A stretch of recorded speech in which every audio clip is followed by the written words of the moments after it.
Well, good afternoon, everyone. Chief Meteorologist Marcus Walter here with the weather update. Fortunately, the weather here in the Arklamis has been fairly quiet. It's just been warm and humid and also windy. But as we look to our north and west, some of the first alerts of the day issue now across parts of Texas and stretching into far northwestern Louisiana and southwestern Arkansas. That storm, as of now, not forecast to track into our region, but the same areas across our viewing area yesterday that had close calls with storms.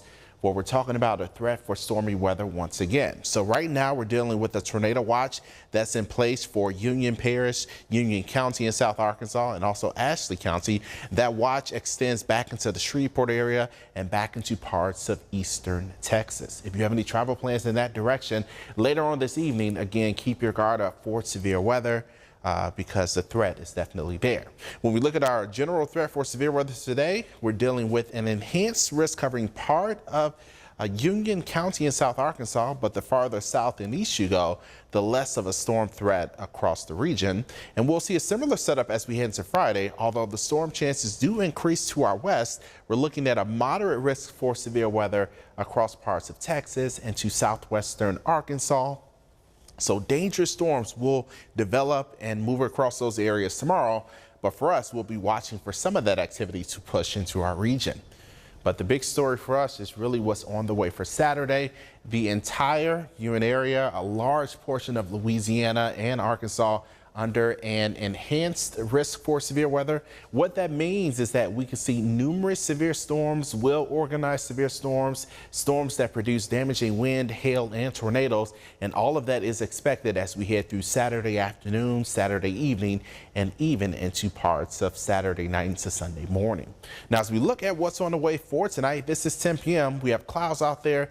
It's still very warm, very muggy out there. The one cool spot might be El Dorado, where that front is situated now, just north and west. It's close enough to have an impact on their region, so they may be cooler than everyone else tonight. But generally speaking, we'll keep the warmth out there, and then the warmth builds once again as we head throughout the day on Friday. I suspect we'll see upper 80s across our region once again. We'll have to watch out for a spotty shower or two that may develop, but it looks like most of the activity may ultimately stay to our north and west on Friday. That is good news if you have any high school baseball games taking place, if you have any other events taking place. It looks like the weather, while we have storm chances, the weather generally will cooperate.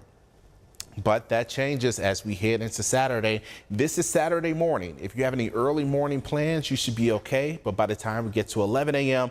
or lunchtime, that's when we're expecting severe weather to start to push into our region. This is a look at lunchtime. Some severe storms starting to approach areas like El Dorado and Ruston, and we'll be watching for more of that activity as we head throughout the afternoon. This is a look at 5 p.m. Some intense storms, mainly just west of the viewing area, but also across South Arkansas. All of that activity will slowly push east.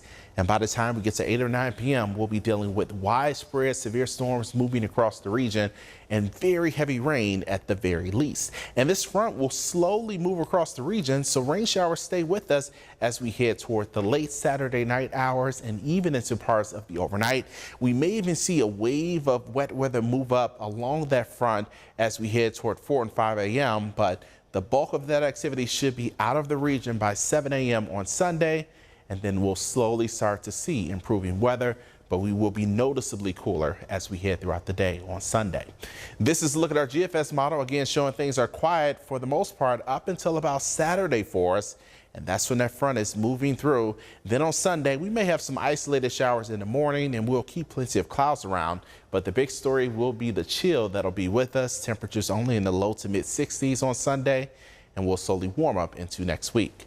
This is a look at how much rain could fall across our region. This is one model's perspective, but again, it's showing you there is a risk for excessive rainfall, in particular across South Arkansas and also into North Louisiana. But wherever you look, whether it's Gina, whether it's Winfield, Ruston, Monroe, Crossett, El Dorado, we're talking about a significant amount of precipitation over the next couple of days, in particular from Saturday into Sunday. This is a look at temperatures now. Temperatures sit at 90 degrees here in Monroe. We have wind out of the south at 13 miles per hour. But it feels like 96 degrees. That's because we have such high humidity across our region right now. Dew points at last check were in the low to mid 70s. And when we look at temperatures across the rest of the region, Most of us are in the upper 80s, if not low 90s, and we're looking at slightly cooler weather where that front is close by for El Dorado. So let's talk about some of the forecasts and some of the activities that are coming up. We have the Mad Dash 5K taking place Saturday morning. At this point, things should be mainly dry from 8 a.m. through about 11 a.m. But by lunchtime, that's when we'll start to see severe weather pushing in our direction. Keep that in mind. Tonight, we'll see temperatures down to 74 degrees, and we're watching for some severe weather. And tomorrow, we'll keep an eye out for storms as well. Temperatures peak in the upper 80s. Again, we'll have more for you tonight at 5 p.m. on KNOE. Make sure to tune in then.